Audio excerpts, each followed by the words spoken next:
بسم اللہ الرحمن الرحیم۔ السلام علیکم ورحمۃ اللہ وبرکاتہ۔ آج کا جو ہمارا سبق ہے، سبق نمبر 30 کی مشق کا کچھ حصہ رہ گیا تھا۔ آج ہم اس حصے کو پڑھ لیتے ہیں، سمجھ لیتے ہیں۔ لاحظ، تو ملاحظہ کر، انک تقول، تو کہتا ہے، واصل الخبر الی منک، مجھے تجھ سے یعنی تیری طرف سے یہ خبر ملی۔ او تقول، یا تو کہتا ہے، انت اوصلت الی الخبر، تو نے مجھے خبر پہنچائی۔ وکذالک تقول وصل الغراب الی الماء، کوا پانی تک پہنچا۔ وفکر فی حیلۃ توصلہ الی الماء،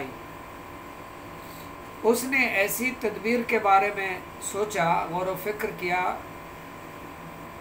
جس نے اسے پانی تک پہنچا دیا۔ فالخبر فی جملۃ الاولی وصل بنفسہ، اچھا یہ اس لیے بتا رہے ہیں تاکہ آپ واصلہ اور اوصلہ کا جو فرق ہے نا وہ سمجھ لیں۔ یہ ثلاثی مزید فی کا باب ہے، دونوں میں جو فرق ہے نا وہ جان لیں۔ واصل الخبر، خبر پہنچی، اور انت اوصلت الی الخبر، تو نے مجھ تک خبر پہنچائی۔ واصلہ اوصلہ میں ایک فرق ہے، ایک لازم ہے اور دوسرا فعل متعدی ہے، بس اتنا سمجھا رہے ہیں۔ فالخبر فی الجملۃ الاولی، پہلے جملے میں خبر کیا ہے؟ واصل بنفسہ، خبر بذات خود پہنچی، ٹھیک ہے۔ واصل بنفسہ، خبر جو ہے وہ پہلے جملے میں خبر کیا ہے؟ وہ بذات خود پہنچی۔ وفی الجملۃ الثانیہ انت اوصلتہ، اور دوسرے جملے میں تو نے خبر پہنچائی، تو نے پہنچائی، ٹھیک ہے۔ والغراب فی الجملۃ الثالثہ، اور کوے والی جو تیسری مثال ہے، کوا خود بذات خود پہنچا، ٹھیک ہے۔ وصل بنفسہ، کوا والی جو مثال ہے، کوے والا جو جملہ ہے، تیسرا جملہ جو ہے، اس تیسرے جملے میں کوا بذات خود پہنچا۔ وفی الجملۃ الرابعہ، اور چوتھے جملے میں ہے، الحیلۃ ہی التی، حیلہ یعنی تدبیر یہ وہ ہے جس کے ذریعے اوصلت ہو، جس نے اسے پہنچا دیا، ٹھیک ہے۔ اب یہ فعل لازم اور فعل متعدی کا تھوڑا سا فرق سمجھا رہے تھے، صحیح ہے۔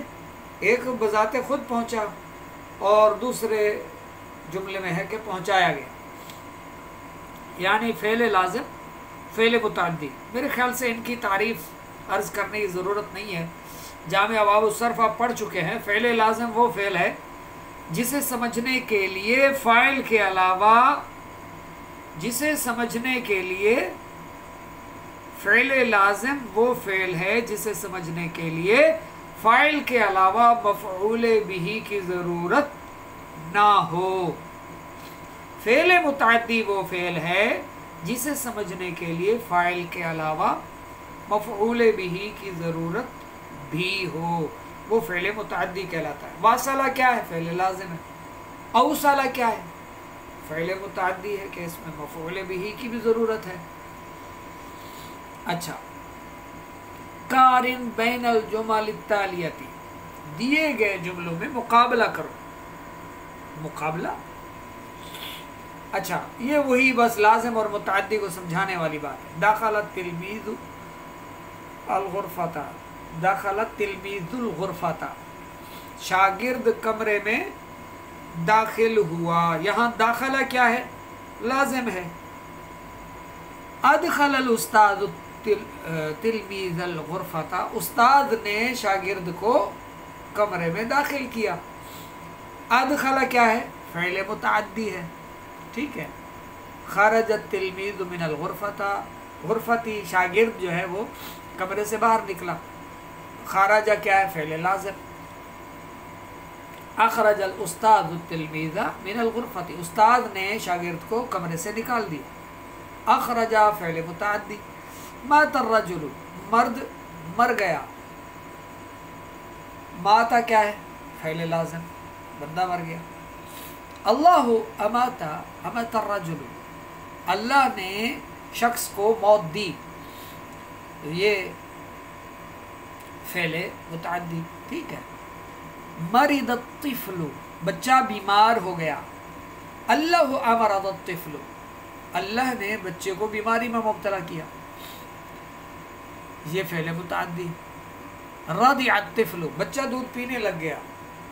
अर्दअतिल उम्मु तिफ़लहा, माँ अपने बच्चे को दूध पिलाने लगी, ठीक है। माँ ने अपने बच्चे को दूध पिलाया, माँ ने अपने बच्चे को दूध पिलाया, तो ये अर्दअत क्या है? ये फ़ेल मुतअद्दी है, सही है। फ़ेल लाज़िम और मुतअद्दी को पहचान।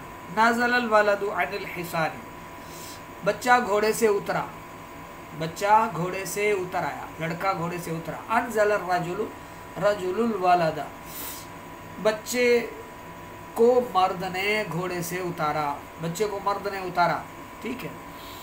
अच्छा, यानी फ़ेल लाज़िम वो फ़ेल है जिसे समझने के लिए फ़ाइल के अलावा मफ़ऊल बिही की ज़रूरत ना हो, ठीक है ना। अच्छा, जो फ़ेल मुतअद्दी है उसमें मफ़ऊल बिही की भी ज़रूरत होती है। अल अम्रु मिन वसला सिल, अच्छा ये जो फ़ेल है वसला, इसका फ़ेल अम्र सिल है, ठीक है ना, सिल। वल अम्रु मिन औसला, इसका जो फ़ेल अम्र है वो औसिल है। इर्तफ़अल माउ फिल वादी, वादी में पानी बुलंद हो गया। दिद्दु इनख़फ़दल माउ फिल वादी, अच्छा ज़िद, इसकी ज़िद है, यानी इर्तफ़अल माउ फिल वादी की ज़िद, यानी इसके बरअक्स ये है इनख़फ़दल माउ फिल वादी, वादी में पानी पस्त हो गया, झुक गया, नीचे चला गया।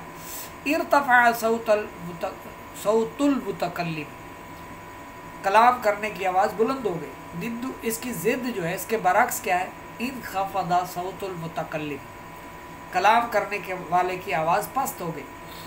अच्छा, इसमें इंसान के कलाम की आवाज़ पस्त हुई तो उसके लिए भी इनख़फ़दा, और पानी कम हुआ तो उसके लिए भी इनख़फ़दा का इस्तेमाल हुआ। अल अम्रु इर्तफ़े, यानी इर्तफ़ा का जो फ़ेल अम्र है वो इर्तफ़े है, और इनख़फ़दा यनख़फ़िदु, इनख़फ़दा जो फ़ेल माजी है इसका फ़ेल अम्र है इनख़ाफ़िद, फ़ेल अम्र का सीगा इनख़ाफ़िद, ठीक है। अब आगे कहते हैं अख़ज़ा व शरअ व बदअ व अंशा व जअला अफ़आलुन मादियतुन, ये अख़ज़ा व शरअ व बदअ व अंशा व जअला और जअला, ये तमाम अफ़आल माज़िया हैं, माजी के अफ़आल हैं। ताती क़ब्ल अल मुदारि'i, मुदारे से पहले आते हैं। फ़तुफ़ीदु शुरूअ फ़िल फ़िअली, ये काम को शुरू करने का फ़ायदा देते हैं, ठीक है ना। यानी अख़ज़ युफ़क्किर जैसे है कि उसने सोचना शुरू कर दिया, इसका मतलब काम शुरू हो गया, ठीक है। तो ये काम के शुरू होने का फ़ायदा देते हैं। अल हसा, कंकरियाँ। सिगारुल हिजारती, छोटे पत्थर। अल वाहिदो, इसकी वाहिद हसात, और वल जमा, और इसकी जमा हसायातुन है, बहुत सारी कंकरियाँ। लिमा जलसल गुराबु हज़ीनन बअदा अन रअल जर्रता, कौवा गमगीन होकर क्यों बैठ गया कि उसने मटका देख लिया, यानी जब उसने मटका देखा, कौवे ने मटका देखकर, कौवा मटका देखकर गमगीन होकर क्यों बैठ गया। लिमा अलकल हसा फिल जर्रती, उसने मटके में कंकरियाँ क्यों डाली। हल यस्ततीउल गुराबु अन युफक्किरा, क्या कौवा भी सोचने की इस्तिताअत रखता है? अब इसका जो पहला सवाल है, लिमा जलसल गुराब हज़ीनन बअद अन रअल ज़र्रता, कौवा पानी को मटके को देखकर गमगीन होकर क्यों बैठ गया? तो इसका जवाब है ला यस्ततीउ अन यशरब अबदन, कि मैं अब कभी भी पानी नहीं पी सकूंगा या पानी पीने की इस्तिताअत नहीं रखूंगा। और दूसरा कि उसने कंकरियां क्यों डाली मटके में, वो जो मटका था, घड़ा था, इसका जवाब है लियस्ततीअ अन यशरिबा, ताकि वो पानी पीने की, ताकि वो इस्तिताअत रखे कि पानी पी ले। ठीक है। और आखिरी जो सवाल है, हल यस्ततीउल गुराबु अन युफक्किरा, क्या कौवा सोचने की इस्तिताअत रखता है, गौर व फिक्र करने की? तो इसका जवाब है नअम, नअम यस्ततीउ अन युफक्किरा। जी हाँ, वैसे अल्लाह ने परिंदों को बड़ी अक्ल दी है। आप देखें ना, ये जो घास वगैरह होती है, इसको चीर कर बारीक बारीक इसके जाले बनाकर अपना रूम तैयार करते हैं। ये परिंदे अपना घर तैयार करते हैं, मट्टी से अपना घोंसला और तिनकों से अपना घोंसला बनाते हैं। ये अल्लाह रब्बुल इज़्ज़त की अता है कि अल्लाह ने हर चीज़ को इतनी अक्ल और शऊर बख्शा है कि वो अपनी ज़िंदगी आराम से गुजार सकें और अपनी औलाद की परवरिश कर सकें, पाल पोस कर बढ़ा सकें। सबक हमारा मुकम्मल हुआ अद्दरसुल हादी व सलासून, 31वां सबक इंशाअल्लाह फिर बाद में पढ़ेंगे। इसको याद कर लें। फ़ेल लाज़िम और फ़ेल मुतअद्दी की चंद मिसालें ज़रूर दीजिएगा अपनी तरफ से, ताकि आपकी गलतियों की निशानदेही की जा सके कि आप फ़ेल लाज़िम और मुतअद्दी को अच्छी तरह से समझ चुके हैं। ना समझ में आया हो तो व्हाट्सएप के ज़रिए सवाल कर दीजिएगा, इंशाअल्लाह रहनुमाई की कोशिश कर दी जाएगी।